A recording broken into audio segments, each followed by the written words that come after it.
lived in Japan for 5 years. After returning home to America, I have stories to tell. To my Japanese friends, listen for entertainment. To my friends who have lived in Japan, listen for nostalgia. To my friends who want to travel to Japan, listen for inspiration. Welcome to True Stories of Japan.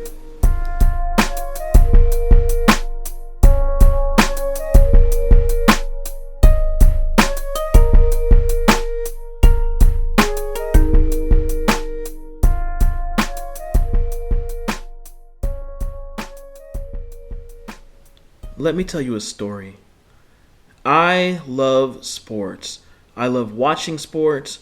I watch sports on TV. I go to games in person. I have favorite teams. Watching sports is a big thing that I really love to do. So, when I had the chance to go to Japan, getting into Japanese sports, to see what sports are like there and to experience them was something I was really looking forward to.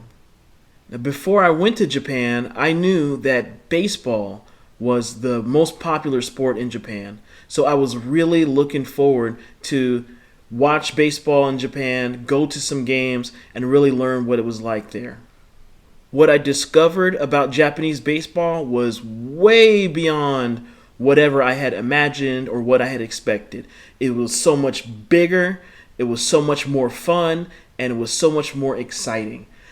Going to Japanese baseball games was one of the most exciting and biggest highlights of my whole experience of living in Japan for 5 years. And today, I'm here to talk about my experiences with Japanese baseball. And of course, this is leading up to the next tournament of the World Baseball Classic, the WBC, that is going to be starting in March this year. Of course, out of the 5 times that they've had it, Japan has won it the most. They've won it 3 times, and they are the defending champions.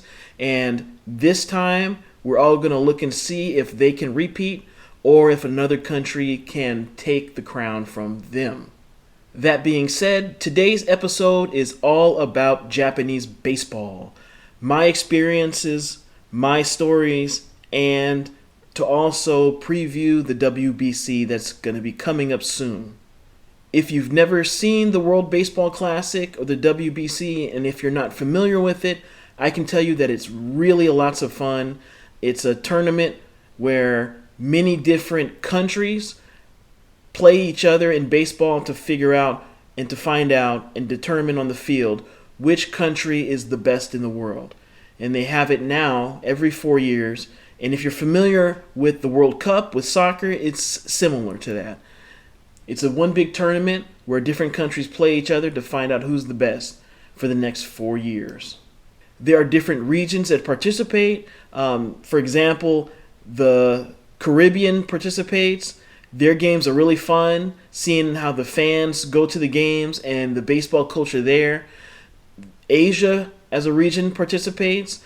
Watching those games are lots of fun because you see the passion that the fans have and how good the players are. And there are lots of teams in South America and Central America that are really good and have a lot of notable Major League Baseball players. So if you are not familiar with the WBC, and if you've never seen the WBC, the World Baseball Classic, before, I definitely recommend you to watch some of the games and check it out and see what it's like. And if you're interested in Japan, then you get a chance to watch them play. They are really good, and they were the champions last time, and they're defending their title this time. So how did Japan become so great at baseball? How is it that they've won the World Baseball Classic more than anybody, and how is it that they've been the most successful on the international stage when it comes to this tournament?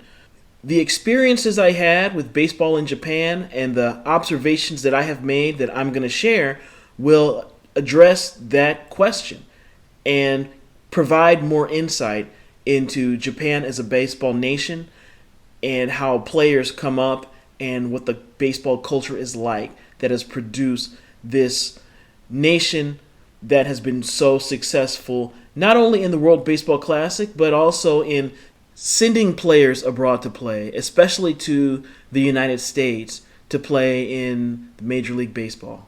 First of all, my first experience with baseball in Japan was in 2010.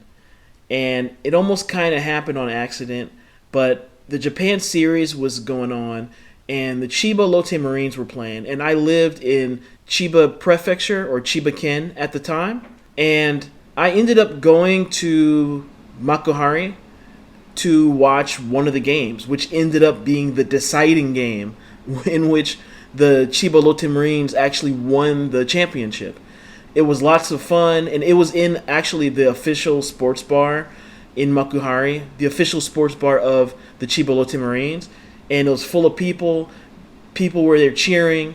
People were fans. It was really exciting. Every time that they did something, everybody went crazy, and there was not enough space in there for everybody. So I remember there was this big glass window to the outside, and I looked at some point that night. I looked outside, and there were fans outside cheering for the game. Inside where I was, there was someone who was directing the cheering, like a cheerleader, literally. And then outside, there was someone else who became the leader of the cheering outside too, and were cheering at the same time. And I realized that they were singing songs every time a different player got up. And then I realized they were singing the song for that player. Later, I went on to realize, or to learn when I went to games, those are the songs that the fans sing when they're in the stadium in the games. But that was really cool to hear it, and I started to learn some of the songs along the way. I started to sing along with them, and in the end, the Chiba Lotte Marines won, and everybody went crazy. It was pandemonium, and everybody was screaming, and it was great.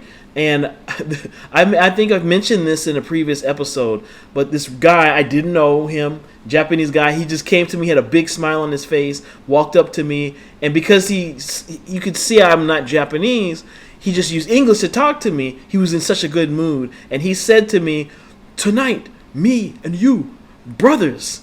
And I thought that was so funny, and I think we shake hands, give each other a hug or something like that, and everybody was hugging each other. It didn't matter if they knew each other. Everybody there was just fans. Now, that was my first baseball experience in Japan, and I think that if I had lived in Chiba-ken or Chiba Prefecture longer, maybe I could have became a Chiba Lotte Marines fan, but I ended up moving around the country, and I moved away. I moved to another part of the country for about a year, lived in the countryside, and then when I came back to that same area, I ended up living in Tokyo metro area, and the closest team to me was actually the Yomiuri Giants, and I ended up following them and going to their games in the Tokyo Dome, and after a while, I became kind of supporting of that team. And then after a while, I became a total fan of the Yomiuri Giants. So that ended up becoming my favorite team. And to this day, that's still the team that I claim.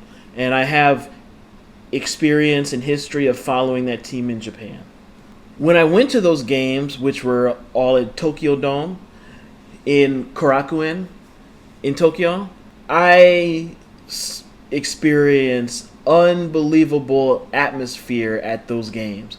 There is non-stop cheering at the game. Just like I mentioned that there are songs that people sing, that's exactly what I saw and that I got at the games I went to there. There, more specifically, the fans have a song for each player on the team. And when the team is up to bat, they will sing the song or do the chant for that player when they're up, for their whole at bat. They'll just keep singing and singing that person's song or chant when that person is up. And when the next person is up, everyone sings that person's song or does that person's chant for the whole at bat. And this goes on the whole game. Now, when the team is on defense, so when the team is in the field and the pitcher's on the field and all of that, they have a different songs and chants that they do for when the team is on the field. And when the team scores, they have a different song and chant for that. For Yomiuri Giants is the song Biba Giants. So that atmosphere is lots of fun. All the fans do it, and in part of the outfield, there's one section where the most dedicated fans are. They're standing the whole time. They're cheering like crazy the whole time. And usually they're the loudest of any part of the stadium for the whole time. The atmosphere is crazy. It's like a big party. It's lots of fun. It's basically like having a party in a stadium. That's how it feels. And of course, you can get food. And if you have food, then you got party and food at the same time. So it was really lots of fun, and it's high energy for the whole game, and it's really exciting. It's totally different than going to a baseball game in America.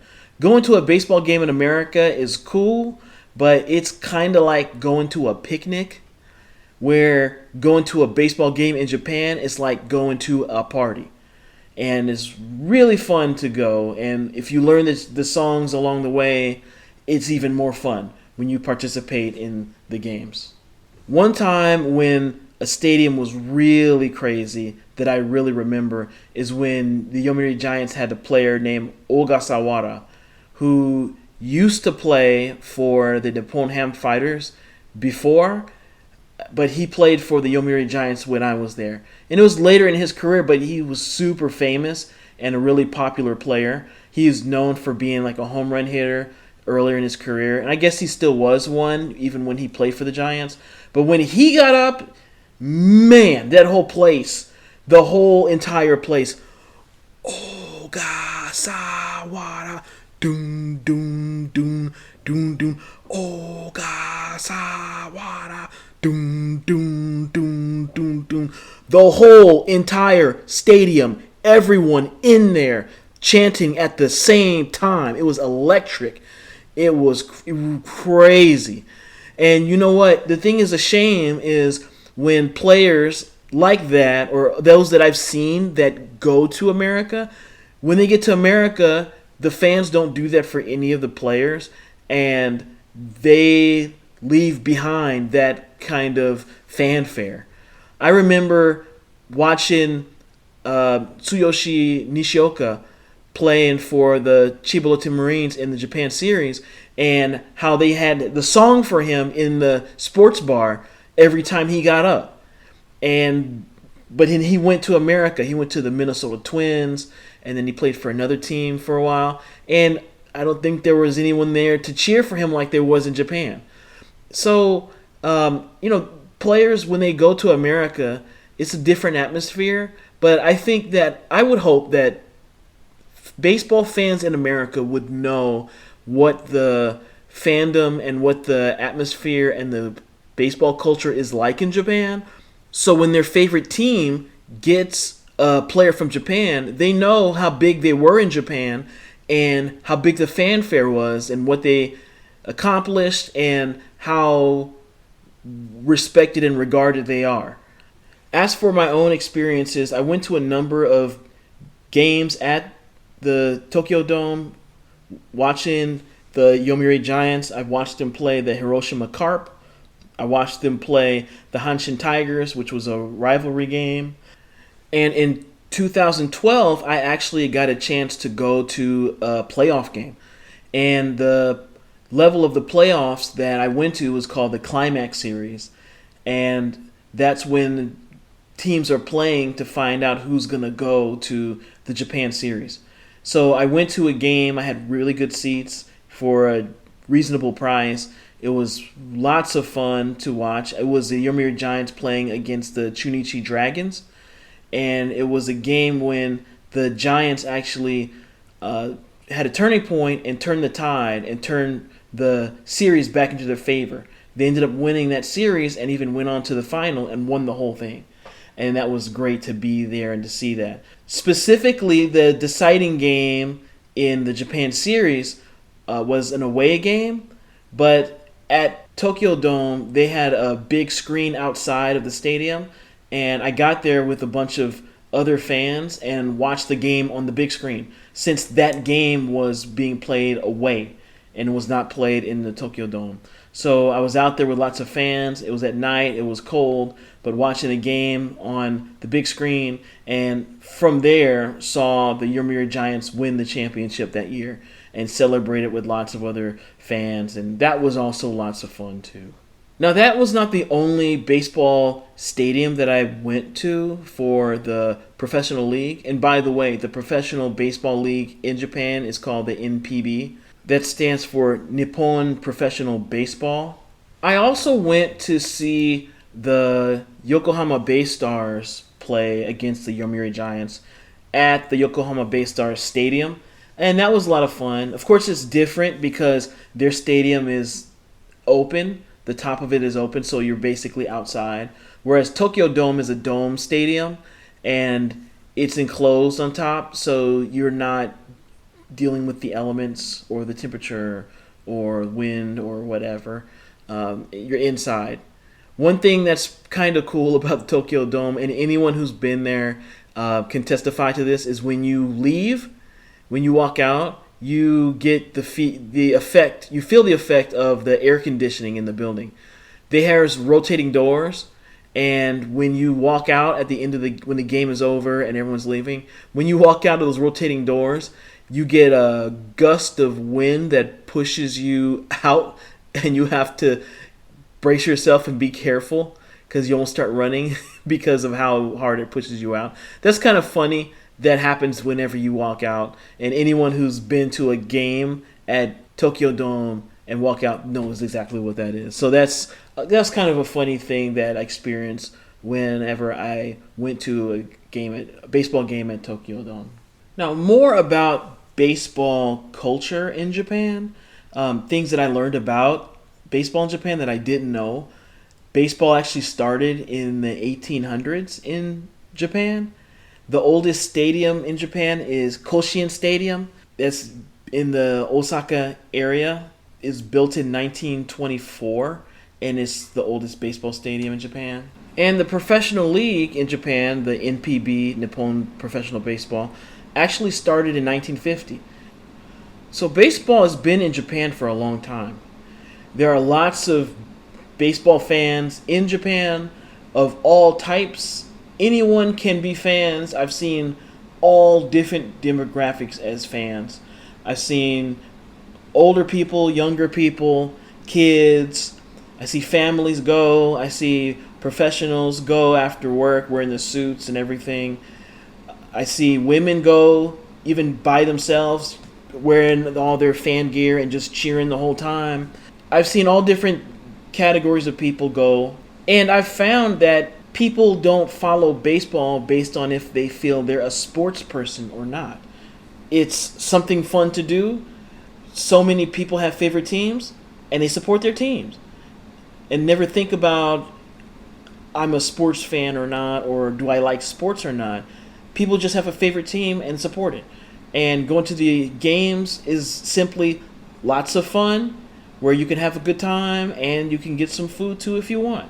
For those of you who have never been to Japan and are planning to go and want to go and are considering going to a baseball game, the easiest way to get tickets, which is what I did, is I went to a Lawson convenience store. That's Lawson convenience store, and went to the machine that they have in any of the stores called Loppi, Loppi. And on that machine, you can buy tickets to all types of events, including baseball games. You can buy tickets to baseball games there. You can buy tickets to concerts there. Another event that I went to was called Tokyo Game Show. I bought tickets to Tokyo Game Show there. I bought tickets to a sumo tournament there. That machine is excellent, and it's so easy. Once you get the hang of how to use it, you just go there, look at the events they have, choose an event, pay the money, and get your ticket. Now, speaking of baseball culture and people being fans of their team and supporting their team, there is there is an interesting phenomenon or story or thing that happened in Japanese baseball, whatever you want to call it, that to this day is still funny to me. And people who know about Japanese baseball know this story well.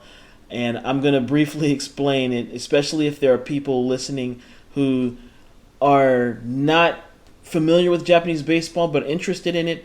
And also, those of you who are fans and you know the story, and maybe it'll be fun to hear it again being told. And the story involves the Hanshin Tigers. You know what story I'm going to talk about. The Curse of the Colonel. So it was one of the funniest things that I learned about, and it's so funny that it's a real thing. I guess it's not funny for Hanshin Tiger fans. Sorry if you are a Hanshin Tiger fan. And yeah, even though I am a fan of the rival team, the Giants, I'm not telling this to make them look bad. Not at all. But it is an interesting part of baseball culture that has happened before, and I think it's worth telling, especially for people who didn't know about it. It's very similar, or at least it reminds me, not similar, it's not similar, but it reminds me of the Curse of the Bambino that happened to the Boston Red Sox when they ended up parting ways with Babe Ruth. And after that, he went on to play for the Yankees, and Yankees became like this dynasty. They won all these championships, and he played with all these great players, and the Boston Red Sox never won a championship for so many years after that. And they called that the Curse of the Bambino. The Curse of the Colonel with the Hanshin Tigers is different, but yet still many people believe that the team was cursed, and this is the story. Back in 1985, the Hanshin Tigers were playing in the Japan Series, and they're playing for the championship.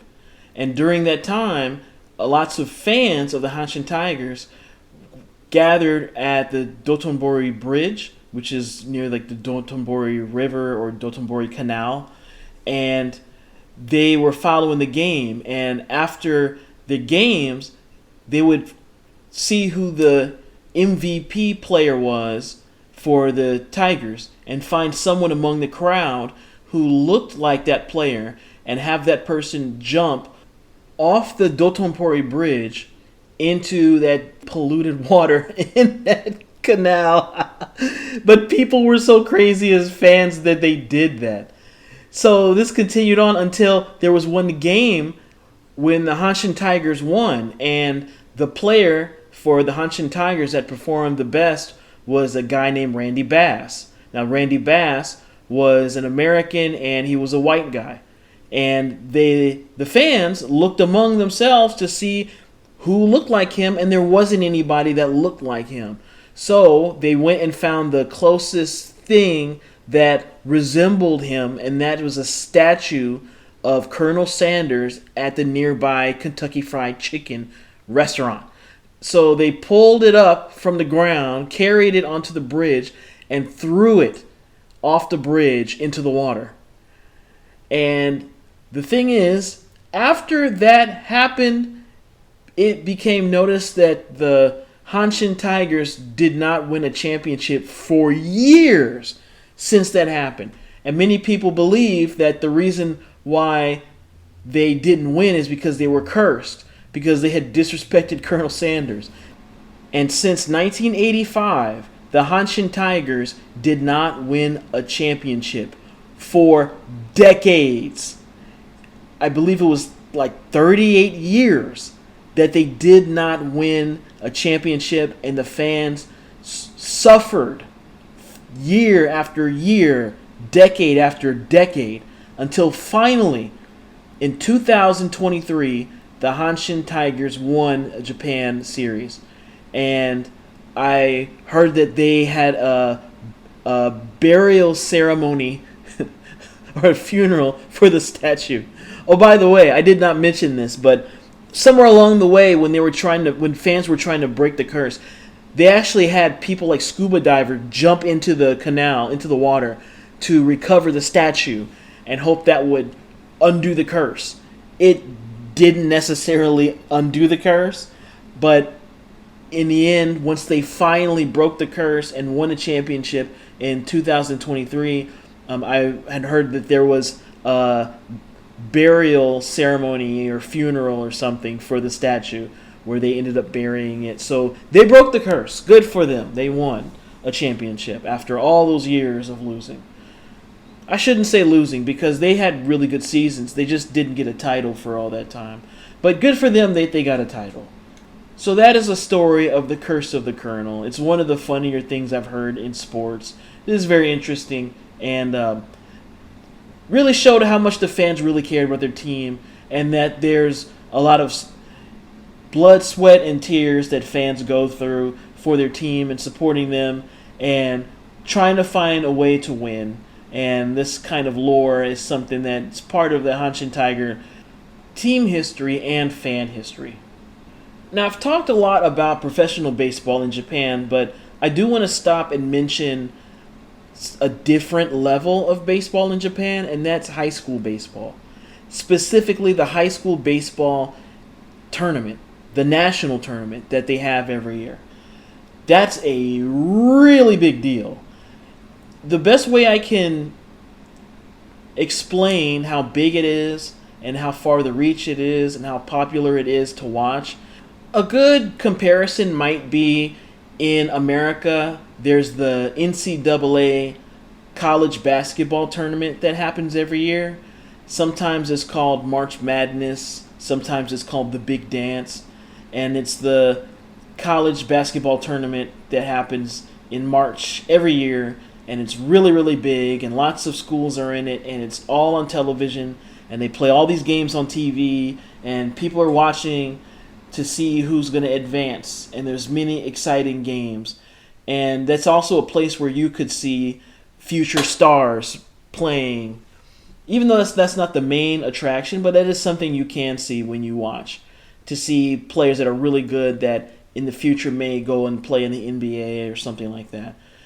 That's the best, closest parallel I can draw or comparison I can make to another tournament is something like that.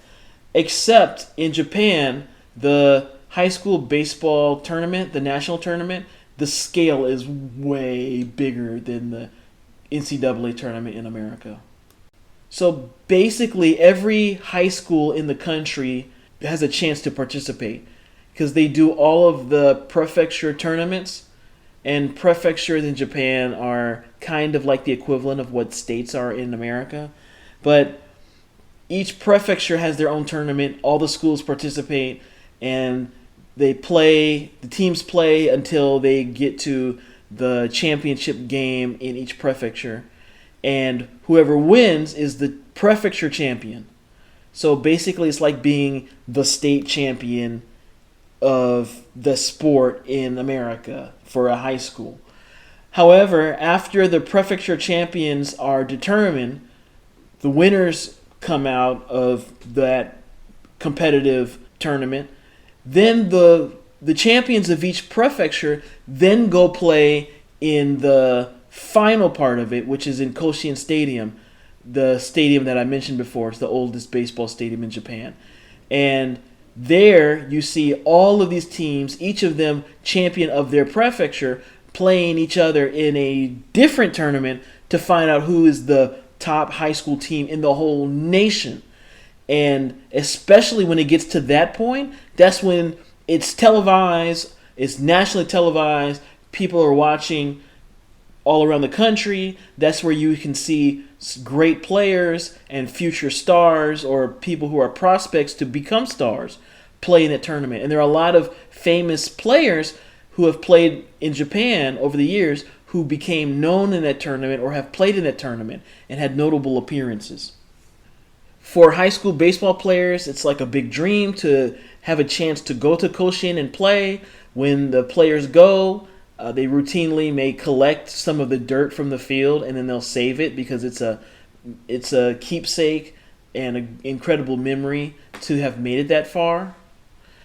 And there have even been some manga series and anime series that's based on teams trying to make it to the Koshien tournament. And that's basically art imitating life. But the high school baseball tournament, the national tournament, is a really, really big deal. And it's pretty cool to follow, especially if you just want to see how big baseball culture is on that level, because people watch on a local level just to see who's in it and what big players, notable stars, are going to be in it, and to see who evolves from that tournament into the stars of tomorrow in Japan, like in the NPB and such. Speaking of high school baseball, there is something that I observed when I was in Japan that let me really understand the difference between the Japanese players and how they come up versus players in America. I realize it's very different. I taught English in Japan in the public school system. I taught in high school and I taught in junior high schools, and I got to see how the system is, and it's really different than it is in America. Now, in America, if you're talking about middle school sports and high school sports, typically students will play a sport only when it's in season. Whenever that sports season is happening, that's when students play it. And when the season is over, they're done with it and they move on, and they could do whatever else they want to do. They could do something else. They could play a different sport. And a lot of kids, they'll play multiple different sports every year. Like, for example, in the fall, when school starts, there's kids that play football. And then when football is over, they might move on to play basketball in the winter time. And then when the basketball season is finished, then they may go do track and field in the spring, something like that. So you have people who will play different sports all year, like maybe 3 or even 4 sports, different sports in the same year, and maybe do that every year. Well, in Japan, the students don't really do that. The sports are considered after-school clubs, and many schools have a kind of a expectation that a student will belong to one club and they'll be in the same club all year. And sports teams are after-curricular clubs. So if a kid is on the baseball club and plays on the team, then chances are he's going to be on the baseball team for the whole year. And I remember at one high school that I taught at, the baseball club practiced all year round. I remember it was during the winter, and I looked outside and I saw them outside doing batting practice and running laps on the field and practicing fielding in the winter, in the cold. All year round, they practice. So imagine that system where junior high school students and high school students, they do the same one sport all year round. And if the student's really dedicated to it, they might do it all the way through. Where in Japan, there's 3 years of junior high school and 3 years of high school.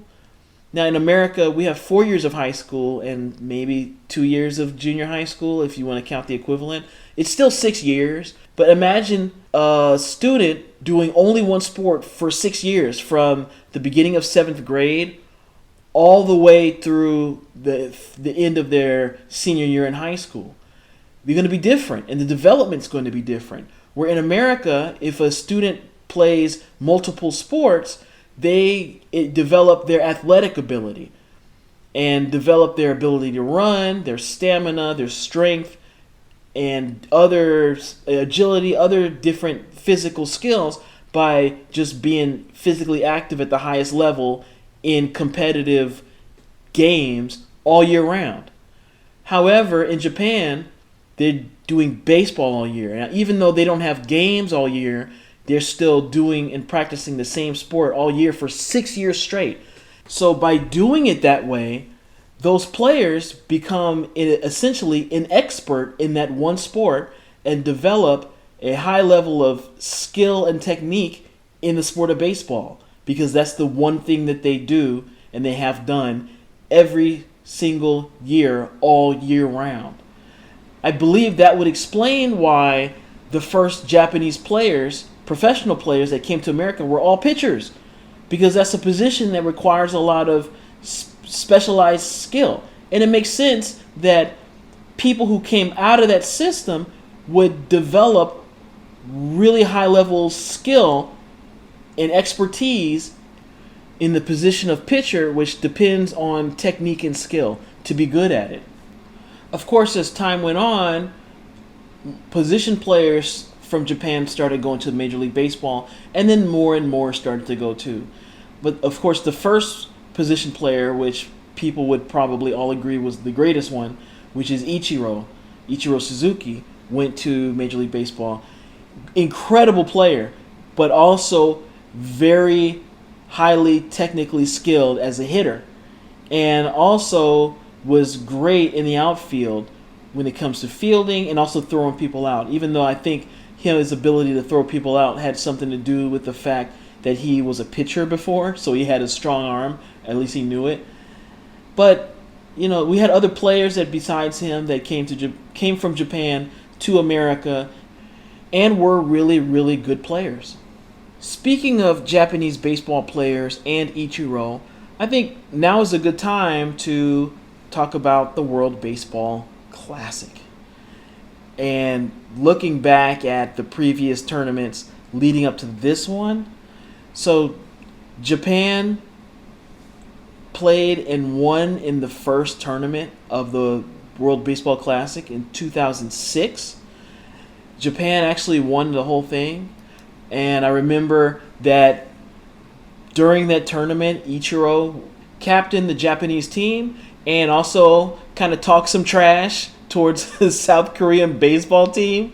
I remember this quote he had. I think he said that he wanted to beat South Korea so bad that they wouldn't want to play Japan for another 30 years. And of course, South Korean players, they didn't like that at all. Of course, no rivalry there. Yeah, there was a rivalry. I think some of the rivalry was, there was some historical subtext behind the rivalry, which was, I'm sure, was already enough. But then the stuff that Ichiro said, I'm sure made him even madder or more motivated to want to beat Japan. So they actually played each other in that tournament, and they played each other more than once. The first time I think they played, South Korea won, and it was a big deal, and they felt vindicated that they beat Japan. But then they faced each other again for the chance to go to the final, and Japan beat them. Japan shut them out like 6-0, and Japan ended up winning the whole thing. Now Korea, up before that, South Korea, they played really well. They almost looked like unbeatable because they were so good and they were not losing to anybody. They were just beating everybody. But in the end, Japan got the best of them, and Japan advanced to the final. And Japan won the first one, which was in 2006. Now, at that time, the WBC was every 3 years when it first started. So the next one was in 2009. Japan won again. They won back-to-back. And I think the group of players they had in Japan was referred to as their dream team because they had so many great players, like this great generation of players. But they were really, really good. Ichiro was the captain, and they had lots of stars, and they were really cool to watch.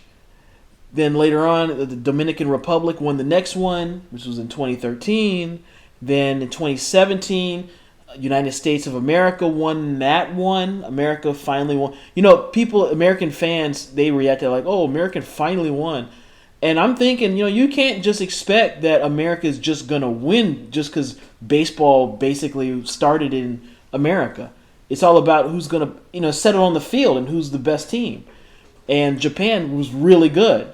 And they made their mark and made their point for Japan as a baseball nation to win the first two back-to-back. And I think people knew that the Dominican Republic is strong in baseball. They won 2013 before America even did. And they had so many really great major league players that was playing in that tournament. But 2017, America won. 2023, Japan won again, but with a different generation of players. And, of course, Shohei Ohtani played in the one in 2023, which they ended up winning. And, of course, that final showdown between Shohei Ohtani pitching versus Roger Trout, and Ohtani won that duel, and Japan wins, and Otani's star rises, and I remember at the end of that game, they carried around Ichiro's jersey around the stadium, kind of like making a point to say to pay respect to the history that set the standard in the beginning, and that they are keeping on. So they're actually building a tradition. So this time around, it's 2026, and we are going to see how good the teams are this time and who is going to win. I think it's going to be lots of fun and very interesting to see how teams do, how regions do, and see which teams make it to the final and who ends up winning the whole tournament this time. So among the different regions that are competing, starting with the Americas, teams we have are Brazil, Canada, Colombia, Cuba. Cuba's really good. They made it to the final in 2006. The Dominican Republic, who of course were champions before in 2013. Mexico, who's really good. I think they came in third place one year. Nicaragua, Panama, Puerto Rico, they made it to the final like twice. Of course, America, Venezuela. Venezuela's also really good. I think they made it to the semifinals one year. And those are the teams in the Americas. Then in Asia, there's only 3 teams. There's Japan, there's South Korea, again, Japan, 3-time champion, and the defending champion. South Korea, they made it to the final one of those years, but they haven't won. But they're a really good team. South Korea is a very strong team. And Chinese Taipei, which is the name that's used in competition for Taiwan. And they're really good. I remember one tournament, they started off on fire, and they were beating everyone until they got to the knockout part of the tournament and didn't advance. But they have good players, and they do have baseball culture there. I did go to a baseball game in Taiwan, and I know that their national team is like kind of a pride of the country. And they do have good players there and the baseball culture for sure. Next is the Europe region, and it's still kind of unknowns to me really how they really put the teams together. They do have players from Major League Baseball that join these European teams, and in a number of cases it's players that have heritage for those places, even if they hadn't lived those places or not from there. If they have heritage connected to that place, then they can play for them. And I think at least it rounds out the tournament. So it creates more teams that makes the tournament more interesting just to see how teams play and who's going to win. There's the Czech Republic, Great Britain, Israel, Italy, and the Netherlands. And out of these teams, the Netherlands actually, I think, are probably the best team historically, because the Netherlands actually own the territory, or they control the territory of Curacao in South America, and they had a number of players on their teams before from Curacao, and they had really good players that were on those past teams for the WBC, and they had some good results. They had players like Andrew Jones, who played in Major League Baseball for Atlanta. They also had Vladimir Ballantyne, who, if you're a baseball fan in Japan, you definitely know who he is. I think he broke the single-season home run record one year, and he played for the Yakult Swallows in the NPB. He's a really good player, home run hitter. He played in the World Baseball Classic, too. He's really famous in Japan, especially when he broke that record. And also Xander Bogaerts played for them, too, who played in the Major League.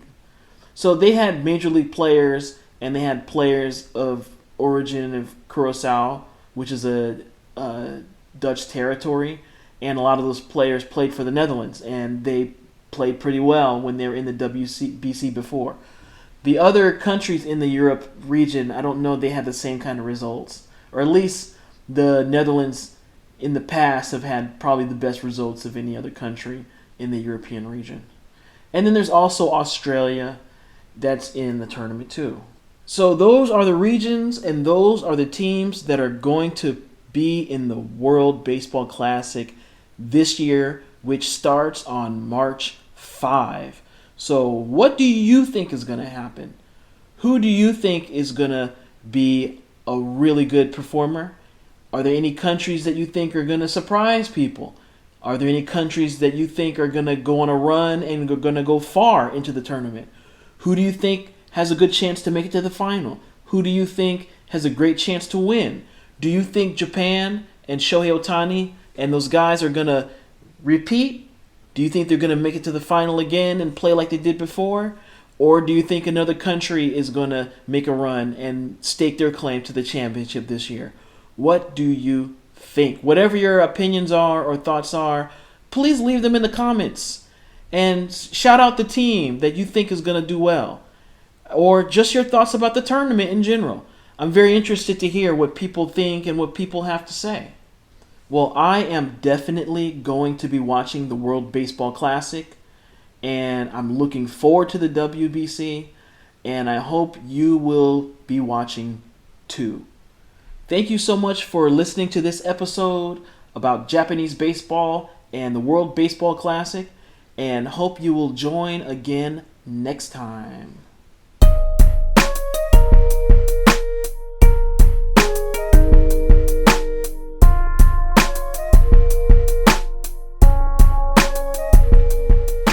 Thank you for listening to this episode of True Stories of Japan. If you liked this episode, please follow this podcast. This podcast has new episodes every week, so please join again next week. See you next time.